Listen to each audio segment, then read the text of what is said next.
आज हम शुरू करने जा रहे हैं पार्ट 2 वर्ण विचार, जिसे हम फोनोलॉजी कहते हैं। वर्ण मतलब क्या होता है? लेटर। बच्चों, जब भी हम कुछ बोलते हैं तो हम शब्दों और वाक्यों का प्रयोग करते हैं। शायद वर्णों से मिलकर बनते हैं और वाक्य शब्दों से।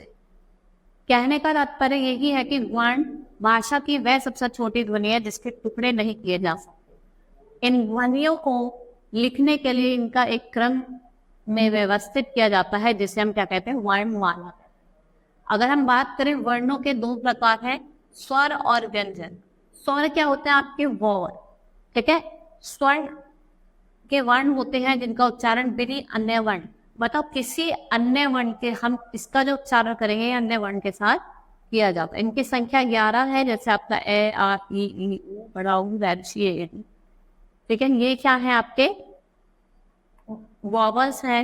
और आपका अंग अंग अंगूरा अण खाली, ये क्या है? आपके आरोह।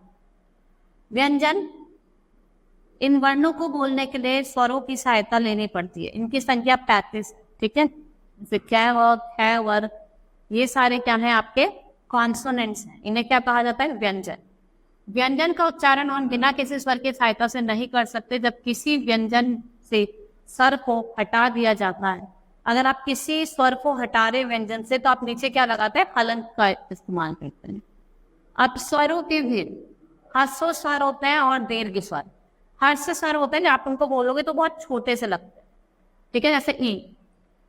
अगर दीर्घ स्वर क्या होता है? जो थोड़े लंबे होते हैं, जिनको बोलने में थोड़ा अधिक समय लगता है, जैसे ऊ औ, इनको क्या लगता है? थोड़ा टाइम लगता है।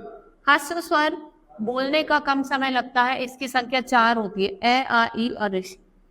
इनके साथ इनकी मात्राएं भी लगाई जाती। दीर्घ स्वर, दीर्घ स्वरों का उच्चारण अधिक समय लगता है। इनकी संख्या कितनी होती है? 7 होती है, जैसे आ ई उ ए उ।